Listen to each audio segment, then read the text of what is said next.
What is going on, everybody, and welcome back to the 515 Sports Podcast here on the 515 Podcast Network. I'm Brock Bierman alongside with my boy Chase Winterbore. And Chase, week one is officially in the books. College football is officially back. I guess week zero was we got a little tease of what college football could be like this year. But week one is like the first true weekend of nothing but college football. Nothing better than having some Sunday and Monday night college football games. Honestly, would prefer those over Sunday night and Monday night NFL games, in my personal opinion, because I like college football better. But how did you enjoy, or what did you think about week one? I know you went to the Iowa State game. Didn't get a tailgate this year because you got to work at the bank. But how was your experience week one? Yeah, it was freaking awesome, dude. Just get to sit around and watch football. I mean, obviously I didn't get to sit around, but like just going home like after the game, just getting to watch football, dude, like miss those days. So it was nice. We can obviously talk about a lot of the games and stuff, but I do like what you said there, Brock. How the games Thursday, Friday, Saturday, Sunday, Monday. That was pretty nice. Wish we could have that every week, but yeah, no, it was awesome, dude. That Texas A&M, I know we were talking about that Texas A&M Notre Dame game. They got playing power, man, dude. That's just goosebumps. So, dude, I've seen so many videos of yeah, them playing that and the reaction from the fan base. Like, I think they got more excited over them playing an intro song than the team's actual performance. Obviously, A&M did lose, but if they did win, I still think the reaction to the video would have been more loud for the power intro than the actual winning of the game, which is kind of hilarious when you think of it, because that program is kind of more built on wins. That's more, honestly, it's kind of more of a thing Iowa State fans would kind of do, is be more reactive over an intro video or an intro walkout. I was just going to say that, yeah. The amount of people that texted me ahead of Saturday about what our walkout song was when we were going through our pregame stuff and running through our test of our video board show on Friday. And I was like, come on, like no one has made any like rumors or anything about it changing. So you knew it was going to be Thunderstruck from the start, but that was great to see. And, you mentioned that game, and it was honestly a pretty good game to have cap off the main night of a good week one on Saturday. I think the final score was 23-13 in favor of the Irish. I know you said that on our picks, you did pick Texas A&M, but I think you said to me before we started recording that you actually had a little bit of a change of heart right before the game started. Yeah, shout out. I gotta give my boy Zay a little shout out here. He talked me into Notre Dame, and I was like, plus I kind of thought about what you said too, Brock, how like they just need this game like way more because they're not in a conference. And then Zay was talking me into it, so I'm glad. We both kind of won there. So that shout out to Notre Dame. They're getting it done, even though I know I was on A&M on here. But and honestly, A&M struggled on the offensive end. Their quarterback performance wasn't the best. I think he threw 2 interceptions. Riley Leonard didn't necessarily have an amazing performance. He had 63 yards rushing, which is good. He's an interesting cat because he's kind of a wild card with how he plays. You really don't know what he's going to do. I do think he has a lot of talent, but when he plays kind of like that wild card that everybody has come to know him as, even at Duke, that's what kind of led to him being injured, I really believe, because he was always willing to take the extra contact in order to get an extra couple yards or whatever. But good, solid performance from Notre Dame as a whole. I mean, I think they found their new number 1 running back in Jeremiah Love. I think there was a lot of questions on who was going to lead the rushing game this year after the guys that they lost in the offseason. He had 14 rushes for 91 yards. I think he had a touchdown on top of that. What was your reaction to this game? I know that you kind of switched right before the game and put some money on Notre Dame. Any big takeaways from this game, or just kind of a solid, good top 25 matchup? Yeah, I mean, great to say. It kind of reminded me of an NFL game a little bit. And we can talk about Bill O'Brien too. A whole different discussion, but it kind of reminded me of an NFL game. A lot of defense. It was kind of low scoring game. This just came to my head too, but kind of mentioning Riley Leonard, but I think it'd be hilarious if he was actually A&M's quarterback, because he reminds me a lot of like Colin Klein in a way, which Colin Klein, the A&M OC. So I just think that'd be funny if he was playing for them. But it's also kind of funny. I got a coworker who's an A&M fan, and I was like literally telling him, like, guys are like actually going to be great. You guys just need like a little bit better quarterback play, and I think the sky's the limit. I really like Mike Elko a lot. I think that they definitely will get it figured out. They just got to have a little bit better quarterback play for sure. But I feel like they've been in search for a really good quarterback yeah, for a while. Honestly, ever I don't since think I can't remember a quarterback for them that I've been like very impressed. Obviously, since Johnny Manziel, so yep, I feel like if they do get a decent quarterback at some point, not saying that the guy that they got playing right now true. won't be it, but I do the talent's there for the team. Yeah, no, yeah. That I mean, that defensive line was freaking lethal, dude. That was kind of fun to watch. So, yeah, overall, I think both teams are pretty dang good. I think they both should be fine going forward, to be honest. So, yeah, just a fun game to cap the night off with. Well, and I mean Notre Dame, their schedule gets a little bit easier as the season goes on, and so winning that game against A&M is huge. Obviously, right now, if you look at their schedule, Louisville, Georgia Tech, and USC are the only ranked teams remaining on their schedule.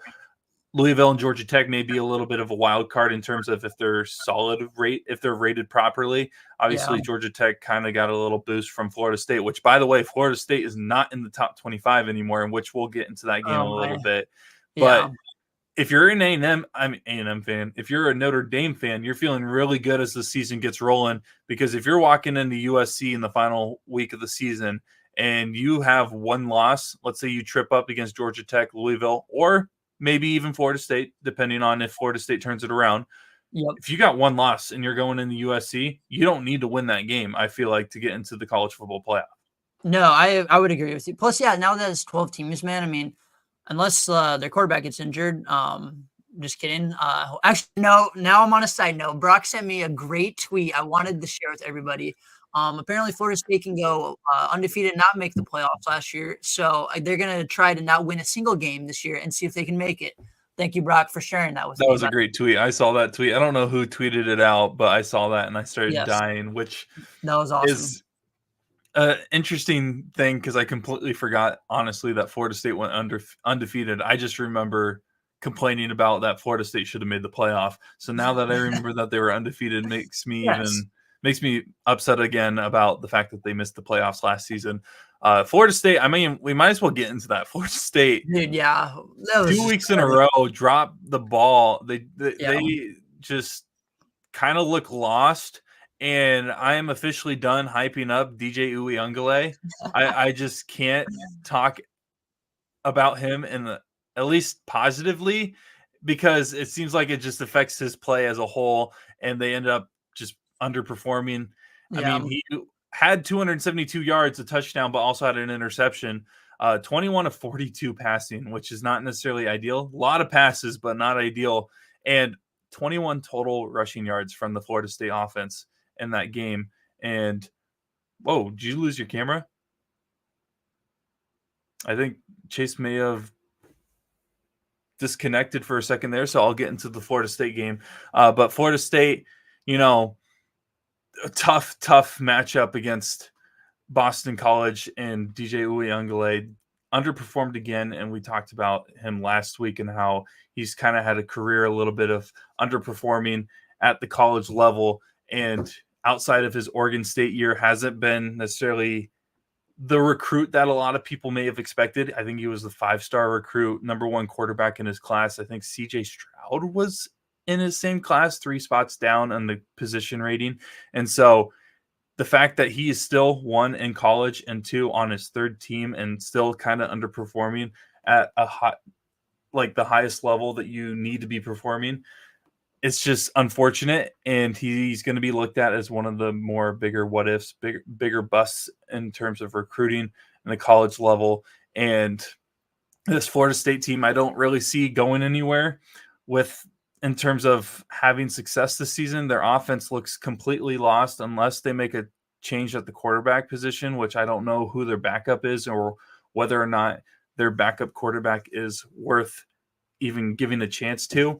If DJ's their guy, that's great. I just don't see this team really making a stride towards, 1, the playoffs. They already have 2 losses, but 2, even potentially a bowl game.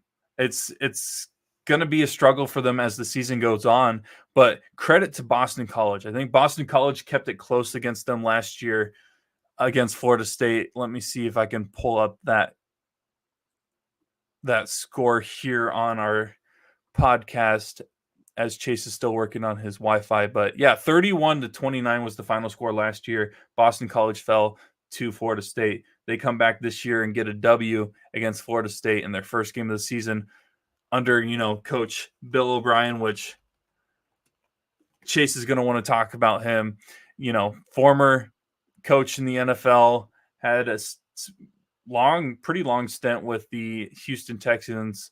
I think a lot of people thought that he was going to be a pretty good NFL quarterback, NFL coach, but unfortunately didn't pan out with him.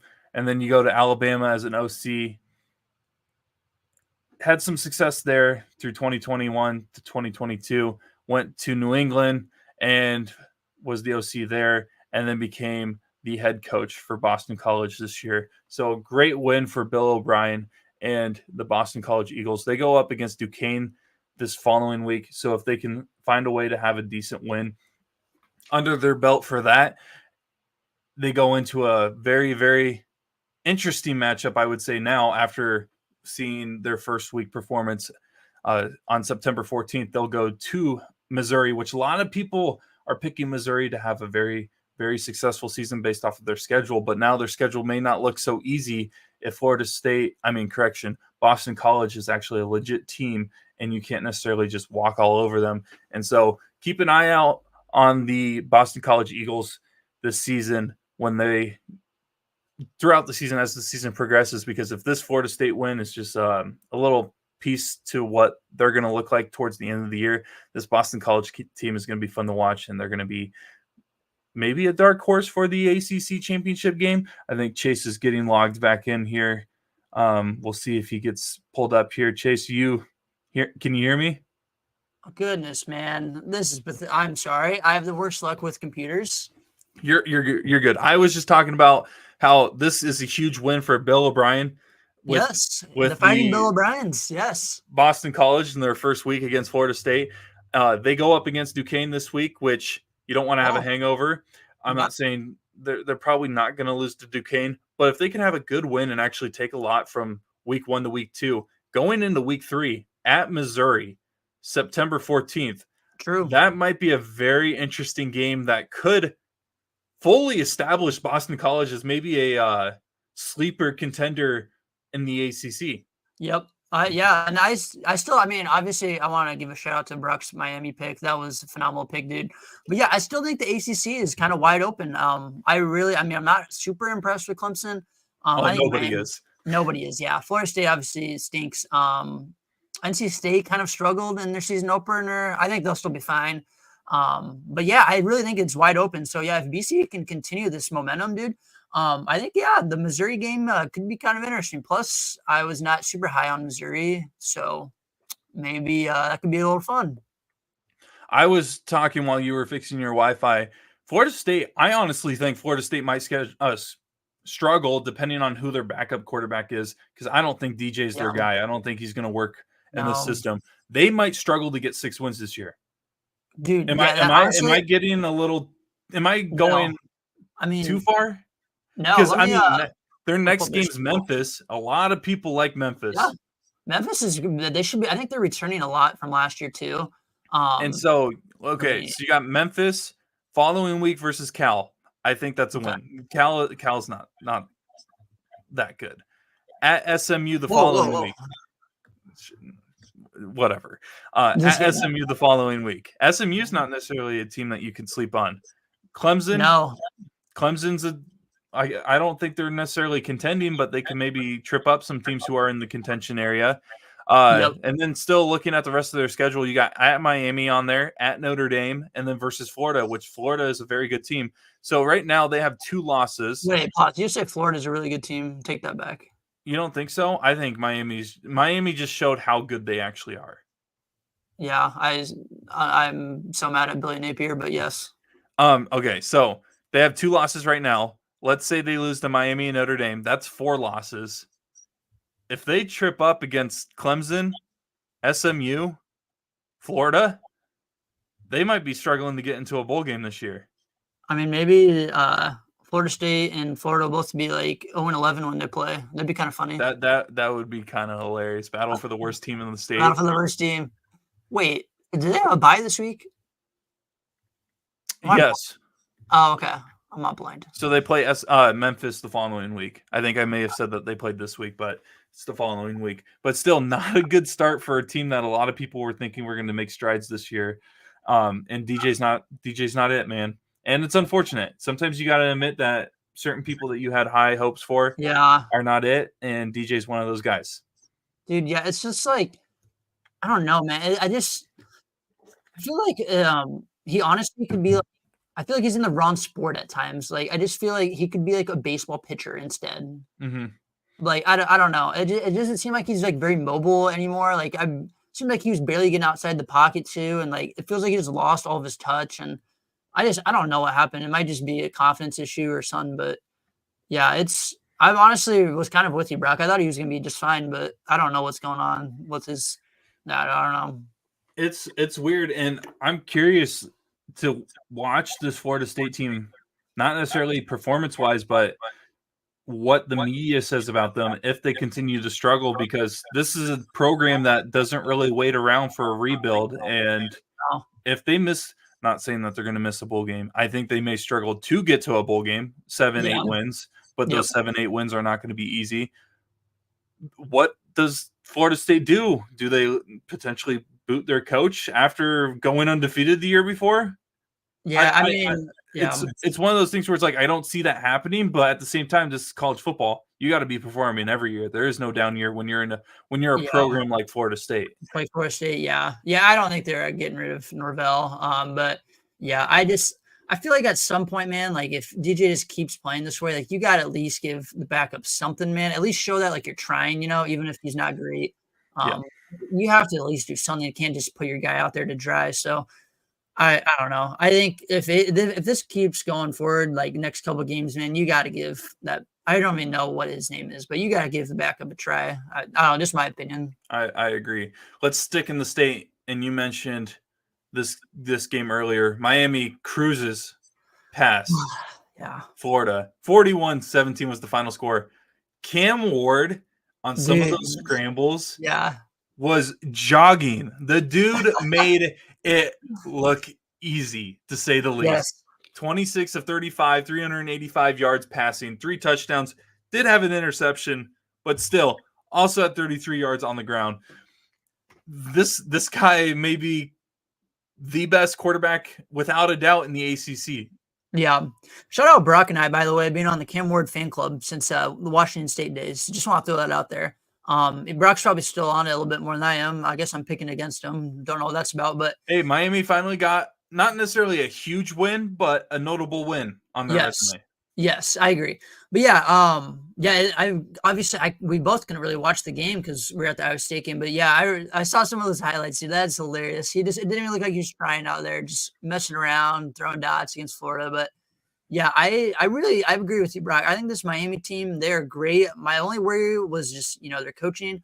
But I still think they should be great. And honestly, I was not expecting them to kind of like flow together this well week 1. So I think that could be huge for them too going forward. I think they're going to probably be just fine now. I guess I don't know what their schedule looks like, but talking about Miami. I can get it. They go Florida A&M, Ball State, South Florida, Virginia Tech, Cal, Louisville. So their schedule gets really easy. They actually have one of the easier ACC schedules. Okay. I think you were mentioning that too. Yeah. So I think the sky's the limit for this team for sure, especially after that week 1 performance. Not going to overreact though. Wait, what? Restrepo. Yeah. For them, he's a dog. Yeah, he is. Yeah, I know. So yeah, I don't know. I think Miami will be fine as long as Mario Cristobal is not an idiot. So that's my thoughts. Yeah. I will. Okay. What are your thoughts on Graham Mertz? He's terrible, dude. I've never been a Graham Mertz fan. He's awful. So they brought in, I don't know, is it Lagway or Logway? DJ Lagway. He's a true freshman for them. And some of the passes that he threw, he only went 3 of 6. Did throw a pick, but some of the passes that he threw, I actually really liked. He also is pretty mobile. And yep.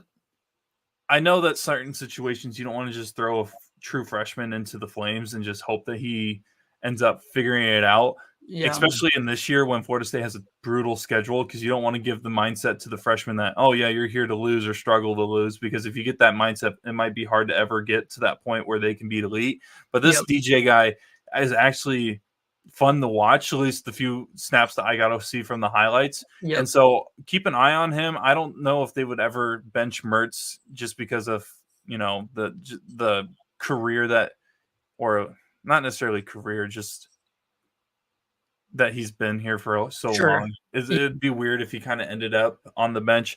But hey, it's again college football. You need to win now, and Florida, especially Florida. Florida needs to win now. So if going to a true freshman is the way to go, maybe that's what they end up doing. Yeah, no, I'm with you, bro. I don't know. I'll probably get hate for saying this, but I just feel like Graham Mertz is the definition of like a Big Ten West quarterback. I know the Big Ten West is not the thing anymore, but I don't know, man. I'm just never been high on him. I just think literally ever since his first game, like the expectations for him have been through the roof, and like I don't know. I'm not seeing it, so that's just me. He was getting beat up, and Cam Ward was rushing for 15 yards, not rushing. He was walking for 15 yards. Jogging, walking. Yeah. It was unbelievable how he made that look so easy. I will say Florida did have a decent day with Montrell Johnson Jr. at running back. I think he had over 100 rushing yards. He'll be fun to watch for them. It's just if they can find a way to get that offense rolling, it'll be a little easier, but at the same time they put up Miami put up 41 points against their defense, so it's not going to be easy. Yeah. Yeah. Looking at other games going on, I know you probably wanted to talk about this. USC comes out with a huge opening weekend win against the LSU Tigers. 27-20 was the final score. Looked like it was going to be a 23-20 final in favor of not LSU, USC, but LSU kind of gave up, or just their defense wasn't ready for the run play that USC was going to run in. Rushing touchdown, the end it for Woody Marks, which I heard that Woody is his nickname because he loves Toy Story or something like that. I think that was what I heard throughout the game. He's just a Jeff Woody fan, that's why. Jeff Woody fan, yeah, that's what it is. USC, they have a defense? Yeah, no, that's what I'm saying, Brock. That's what I'm saying, man. Obviously, I would pick USC, which was I did something right. Yeah, dude, literally, I could go on about Alex Grinch for an hour right now. I have no idea why this man was ever employed in the first place.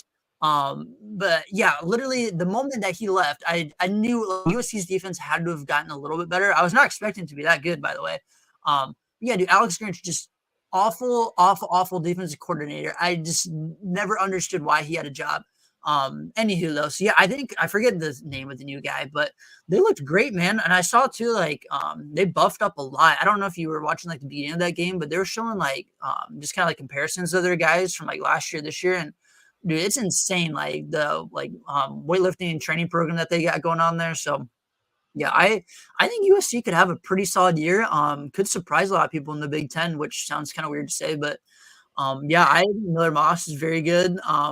Kind of cocky now, but nothing wrong with that at all. So, yeah, I was impressed with what USC brought out there. And I mean, credit to LSU though. It seems like they always play a top 25 team week one, which is great. That's how college football should be. There should be no FCS warm up games. I want the best matchups every week, man. Yeah, that's just what I want.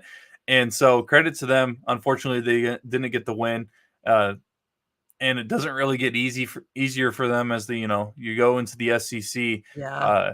And no game is really a cakewalk when you play conference opponents in that conference. So we'll see what happens with them. I didn't really have too much to speak on for them. They had a decent game on the offensive side. Some turnovers cost them some points, but one loss is not going to be a huge thing. No, for sure. I think they're still probably trying to find themselves a little early in the season. Obviously, losing stud quarterback, stud wide receiver. Offense will probably – I mean, I still thought it was fine, to be honest. But I think, they're still probably trying to find their identity. I think the defense should be fine as well.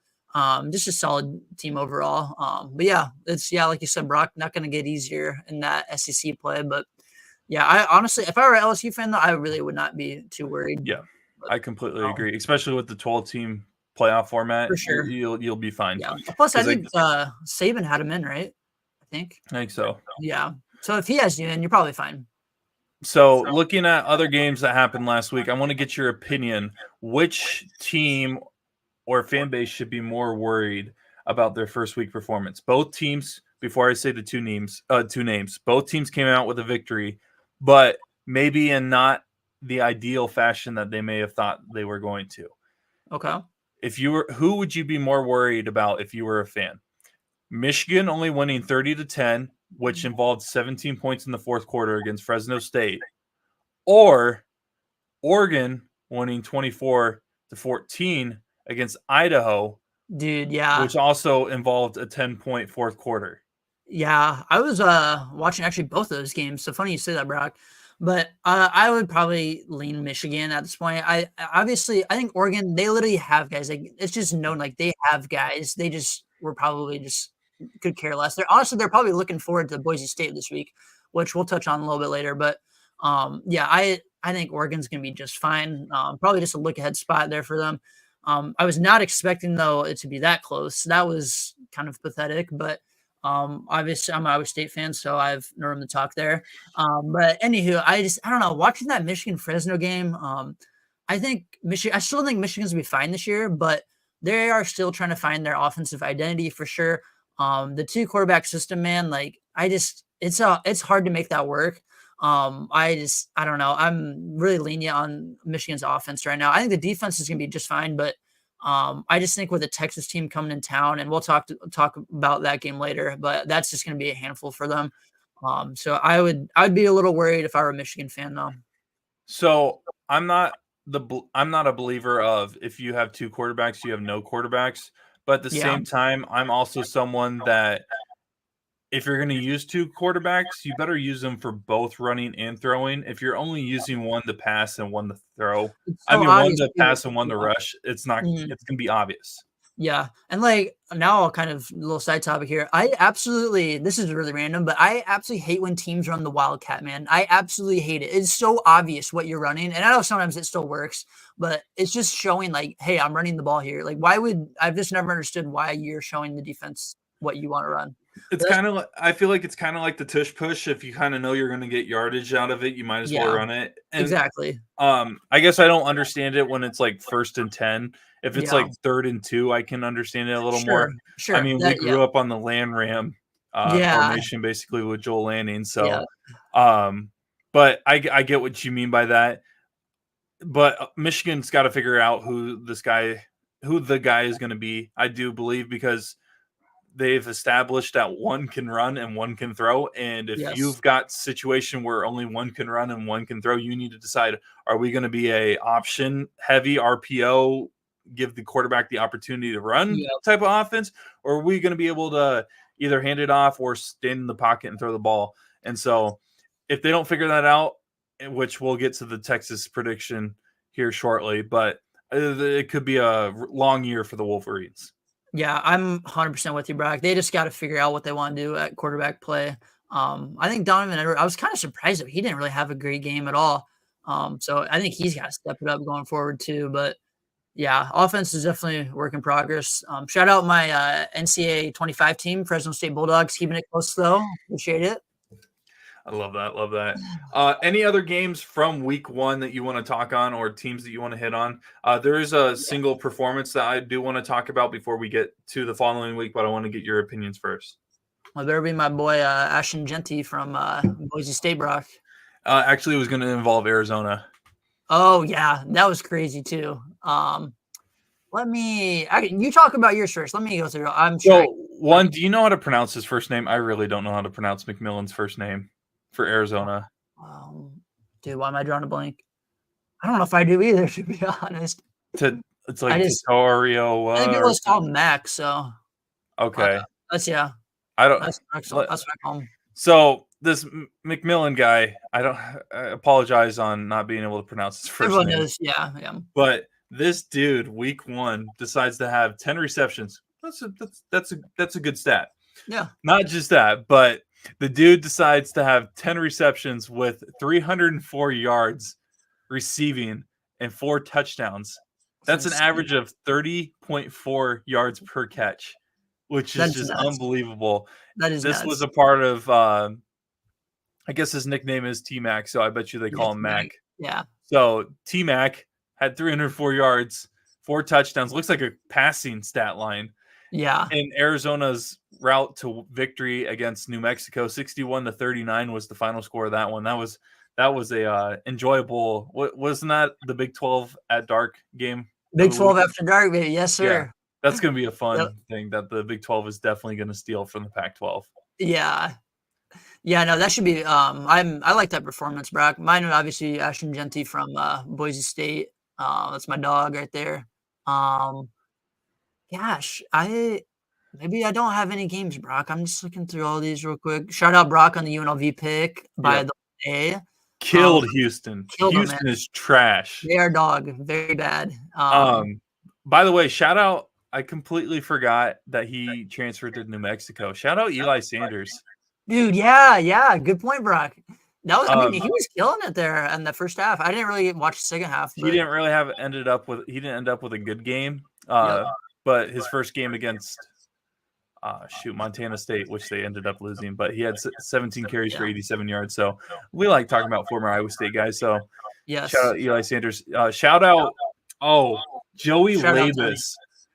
From Western, is it Western Michigan or Central Michigan? Central Michigan transfers out of Iowa, basically told that he's not going to play.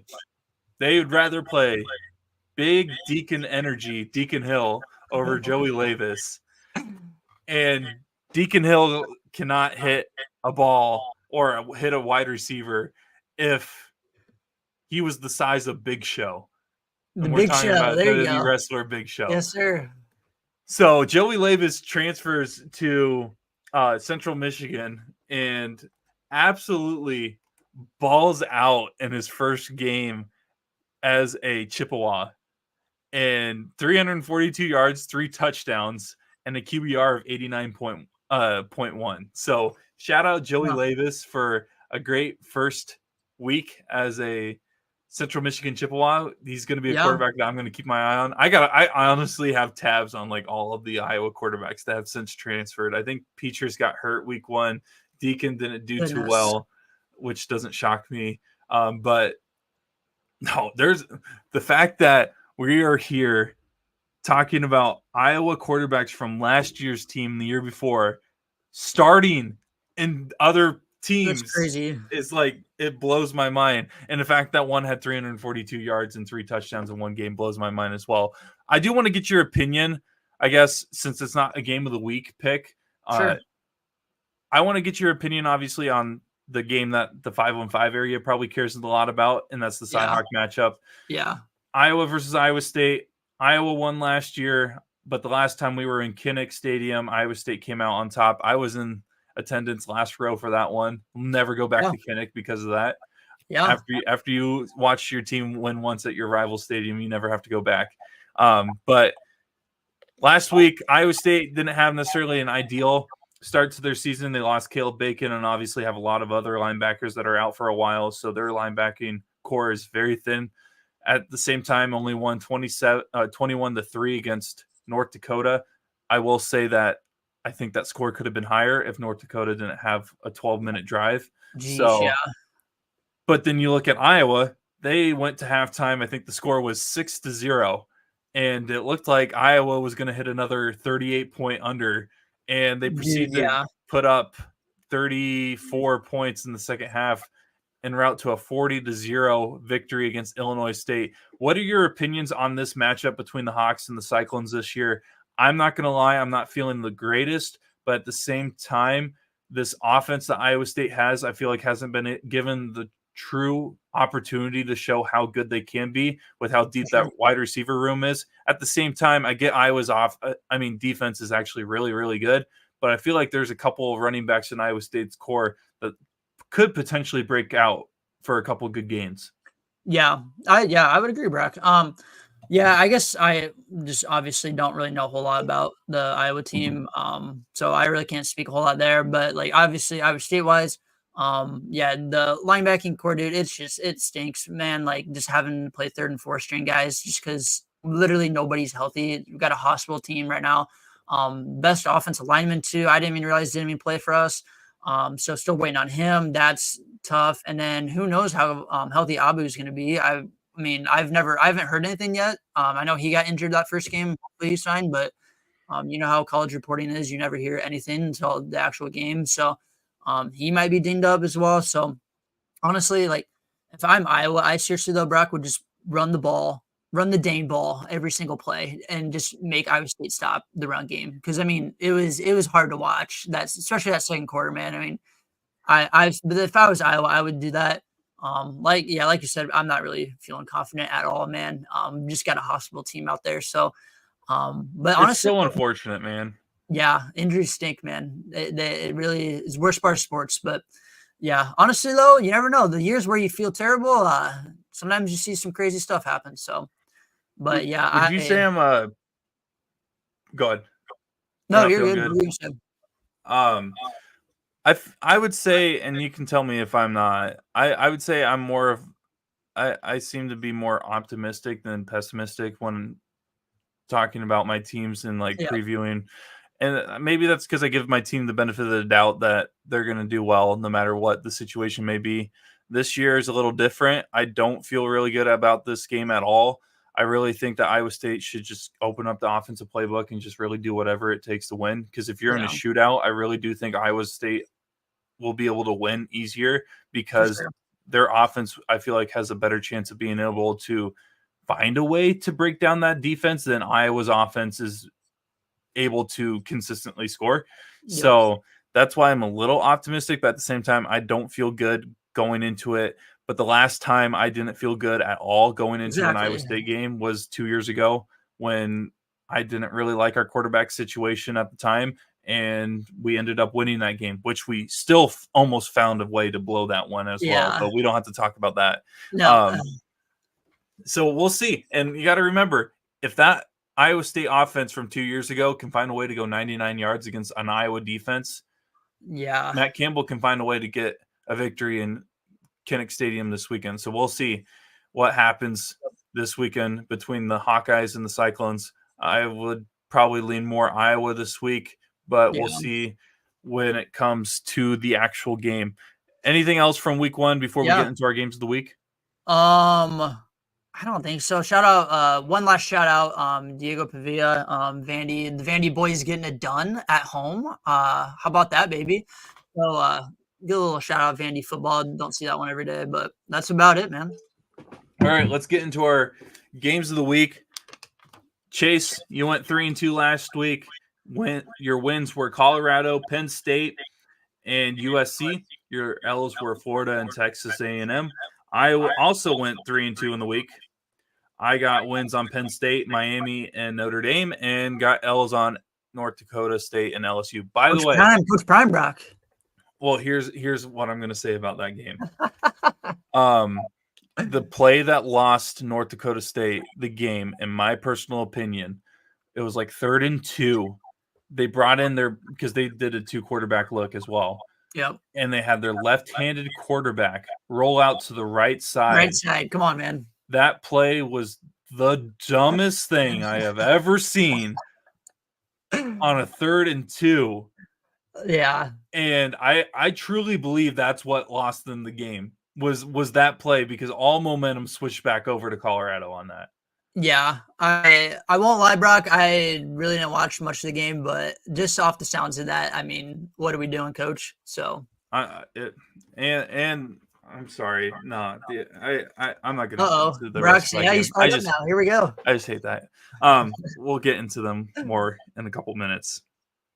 So we're both 6-2 on the year. So good start. Good start. Yeah, we'll take it. We like that. But this week, I feel like we're going to get into more interesting matchups. But at the same time, I think when we were getting ready for the show, we both agree that a lot of these picks may be chalk. So we'll get into it. First game of the week, big noon kickoff, 11 a.m. on Fox. We got Texas traveling to Michigan to face the Wolverines. We got a number 3 versus number 10 matchup. We mentioned that Michigan struggled a little bit against Fresno State the week before. And then, Texas is coming off of a 52-0 win against Colorado State. So I think Arch Manning finally got a passing touchdown or something like that. I think so, yeah. Yep. So shout out Arch Manning for finally getting the stat sheet. Finally getting in there, yeah. Next game, we got Arkansas, the Razorbacks, traveling to Oklahoma State territory to play the Cowboys. You know, Cowboys are a favorite in the Big 12, but you're going up against an SEC opponent. A lot of people are probably obviously going to look at that as a potential upset alert situation when you're the number 16 team going up against an unranked opponent in the Razorbacks. This one I think might actually be a little interesting. We got Kansas traveling to Illinois at 6 o'clock on FS1. So, you know, the Fighting Illini going up against the Jayhawks. Not too much to preview. I think both teams, they both played some trash teams. I think Linwood was Kansas's opponent, and then Eastern Illinois was Illinois' opponent. A combined 3 points scored by both of those teams. Shout out Hunter Rose's team, Eastern Illinois. Got to give him a shout out here. So we'll see what Chase and I have on that one. And then finally, we get a top 25 matchup. Yeah. 6:30 on ABC. Number 14, Tennessee, the Volunteers, going to play against number 24, NC State, the Wolfpack. Chase has been high on Tennessee for literally a decade almost by now. Yeah. So I kind of have a sense of who he's going to pick on that one. Yeah. And then they're back. They're back on the games of the week. Colorado, 1-0 after the win against North Dakota State. They're going to go up against Nebraska. And Nebraska's also coming off a big win against UTEP, 40-7. So Texas, Michigan, top 10 matchup in that one. Arkansas, Oklahoma State, Kansas, Illinois, Tennessee, NC State, another top 25 matchup, and then a very underrated Colorado, Nebraska matchup. So Chase, let's start with Texas, Michigan. I'm not going to lie. I think the line opened up around 4. Yeah, that baby jumped. And it has since jumped.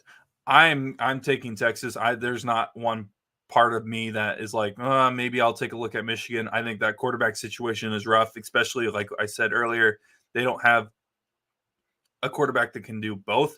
They have a quarterback that can throw, they have a quarterback that can run, and they haven't hid from that. They basically have just pointed out, yep, we have quarterbacks that are good at one thing, and that's it. Yep. So I'm going to go Texas. I actually think Texas might win by like 10 plus points. I think Quinn Ewers is actually a really good quarterback. I honestly, when we started this podcast, I think we started previewing the Big 12, and a lot of people were on Texas that year. And I said, is Texas back? No. But in a few years, I do believe Texas will be a legitimate contender for the national championship. And this is the year. So Texas, I think, is going to win by 10 plus points against Michigan. Yeah. I'm with you, Brock. This is probably my favorite play of the week. I think I'm also on Texas big time. I love this spot here. I just, like we mentioned earlier, Michigan's still trying to find their offense identity. Texas just looks like a complete team offensively and defensively. They got the experience. They got guys, man. I think it's a bad spot for Michigan here. Still trying to figure out themselves. New coach and a lot of new players and stuff like that. So I know it's in the big house, but I am with you, bro. I think Texas rolls actually here. So, yeah, I'm taking the Longhorns. Next up, we mentioned earlier, Arkansas traveling to play Oklahoma State. I think this one will be a little more interesting than the Texas-Michigan matchup, which is funny because Texas-Michigan's a top 10 matchup. Yeah. But sorry, I'm starting to lose my voice. I think I've talked a little too much. Water. I can take over. But I'm going to go the Cowboys. I think overall their roster is a little better, a little more set up to have a good season. Ollie Gordon is a beast, rushing the ball. And so at the same time, I feel like Arkansas is also another team that I mentioned it last week, where last week I was on teams that usually drop the big games. This week I am not on the teams that usually drop the big games. So Arkansas, I think, is going to lose this one because they seem to always fall flat in their face when it matters most. And by the way, Mike Gundy, I don't know if you saw this. He hosts his radio show, his coach's show, I don't think I did. No. From a senior citizen's home. What? What was the reasoning behind that? Let me look it up. You give your Okay, pick, yeah. but it That is literally says hilarious. that he gives his thing through a senior citizen's home show, Heck which yeah, is man. amazing. That is incredible. He should just like pick a new place every week. It's hilarious. That's awesome. Yeah.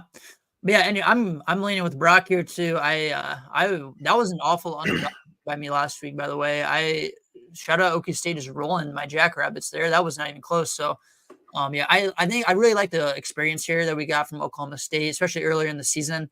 I think the loss of KJ Jefferson, that quarterback for Arkansas, is going to kind of show here. So I'm going to lean Pokes with this one. I think I was a little worried. Yeah, the Pokes were in a look ahead spot too on the Arkansas, but yeah, I'm with you, Brock. I'm going Pokes here. But what do we got? There's the photos from the senior citizen show.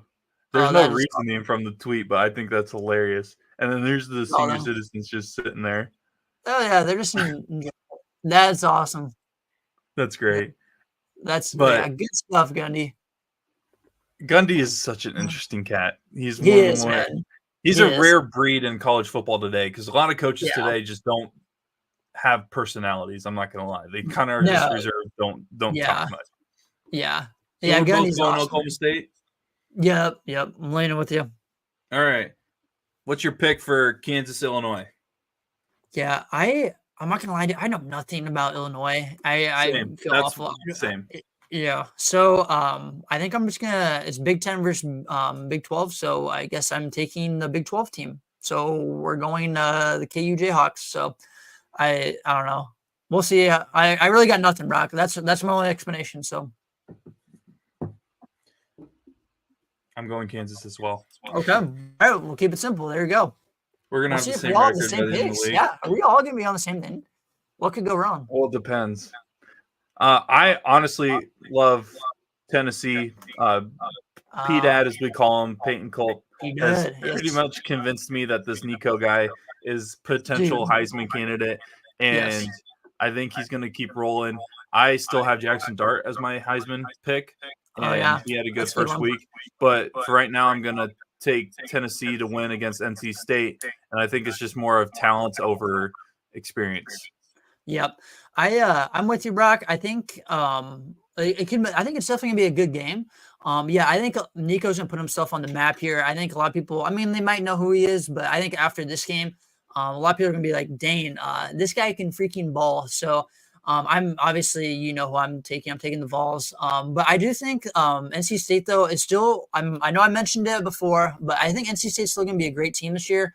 I think the Vols are just a little bit better here. Neutral site game. I think it's at Panthers Stadium in Charlotte. So, but yeah, I think this is definitely a game I would enjoy watching, which kind of stinks because it's at the same time as our next game that Brock would like to talk about.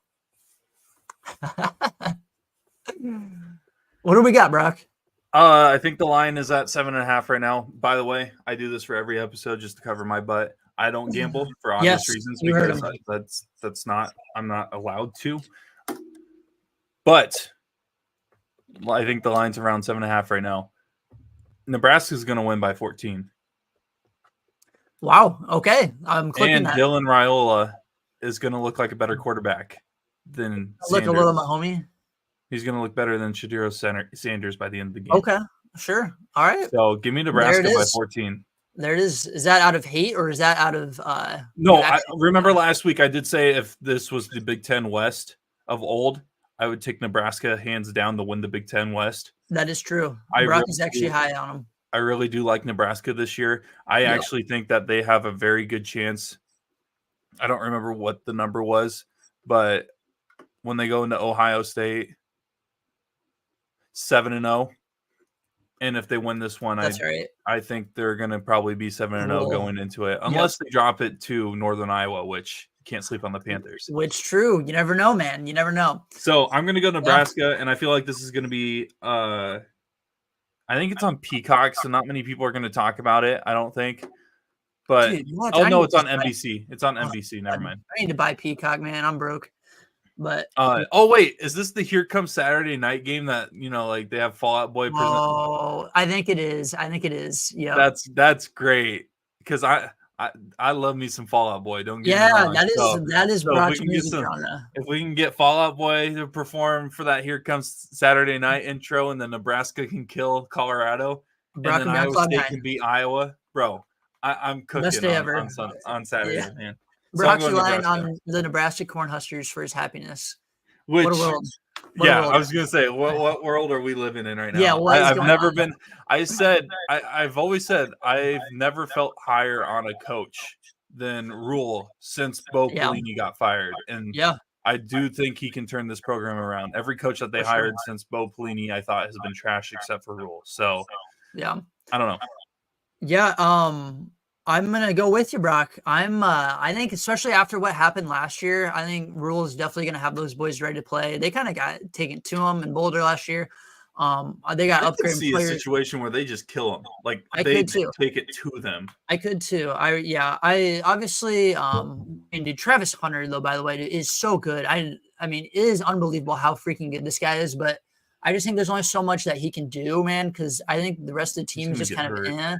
So, I'm playing 50 snaps at 500 snaps a game. He's gonna get hurt. He'll catch up. So, shout out my boy Gus Pope here, man. I don't know if you're listening or not, but I'm taking the Huskers with you, buddy. So, guess go Big Red. Can't believe I'm saying that, but here we are. Brock and I agree on every pick.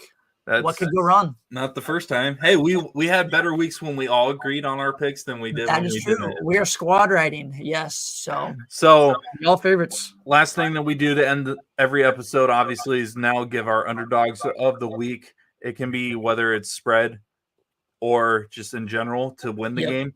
This week, we both agreed that this is a little more difficult because we like a lot of the favorites to win. So, Chase, who do you got for your potential upset of the week? I'm a little worried now of how bad Oregon played last week. So, because they definitely are ready for this one. But I got to rock with my team, man. Boise State, 9:00 on Peacock, which I need to apparently buy Peacock so I can actually watch this game. But dude, I've been high on Boise State ever since the start of the year, man. I think that they are legit. I actually have them in my playoffs, so I feel like I just got to be loyal here to the Broncos. I think it could be a fun game Saturday night. I know the spread's like 19.5, but give me the Broncos here to make it a little close, and hopefully this doesn't look as bad as my last week's pick. So I'm rocking Boise State, man. I'm going to go – it's not really a huge upset because the spread's like 2.5. I'm just going to go Texas Tech over Washington State. I think Texas Tech – was exposed a little bit last week, and sometimes you need to have that early on to be able to fully become the team that you want to be or who you should be able to be. So I think they actually bounce back and have a big time win versus Washington State this week. I think that they may win by a couple possessions depending on the situation. It is in Washington State's territory. I can't remember which town they're in. Pullman. But yeah. I like Texas Tech in this situation, and I saw Texas Tech won. It took me 2 days to realize, one, who they were playing, and two, what the score was. I legit thought they just won. I was like, oh, so everybody's right on Texas Tech being good this year. And then I was like, oh, 52-51 against Abilene Christian, which, by the way, shout out Abilene Christian. Amen. Yeah. I don't know if I agree with going for it on the first overtime because the second overtime you have to go for it too anyways. Yeah. But shout out to them for risking it though. Like sometimes you got to be in that situation where you don't give that Texas Tech the opportunity to respond. So just go for the win, man. Just go for the win, I guess. Right. The Big 12, they had a decent week except for, Houston and West Virginia. That West Virginia Penn State game, the first like 10 minutes was like on crack. It was on hard crack, but that was crazy. But any final thoughts before we sign off here? I don't think I got nothing, man. I can't believe I'm saying it though, but I think the game I'm most looking forward to is two unranked teams in that Nebraska-Colorado game. So, and obviously the Cyhawk game, but I just not feeling good. So, hopefully we're celebrating a Cyhawk. Yeah, hopefully Brock is popping the crown. I'd rather go 0 of 5 on our games of the week picks. If Iowa State ends up starting 2-0, but we'll see what happens. We'll see if our picks handle it. Pan out the way that we think, as well as the Cyhawk game going in favor of Iowa State.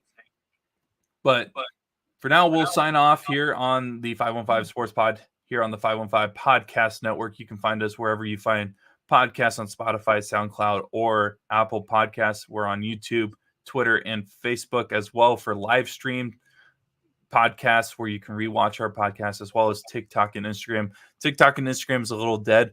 We might be working on trying to get that stuff back up and rolling, but make sure to follow, like, subscribe, whatever you need to do. Leave us a rating, review. If you have any questions or topics that you guys want us to talk about, let us know. But we're always open to different and new ideas. But we also will be back with a Hardwood Convos episode probably here in the next couple weeks as the NBA season's getting back in. I know Chase is ready to watch the Celtics go back-to-back in NBA championships. You guys, I'm logging off, man. But for now, Chase and I will focus on the college football world. I actually don't know if Chase left or if his Wi-Fi actually cut out. If his Wi-Fi cut out, I will die. Oh my gosh, he just texted me. Chase's Wi-Fi, I think, legit cut out as he said goodbye on that joke. So for Chase Wintermore, I am Brock Bierman. We are the 515 Sports Pod crew here on the 515 Podcast Network. Make sure to follow, subscribe, and rate wherever you get or consume our podcast. And we'll see you guys next week. Enjoy the games.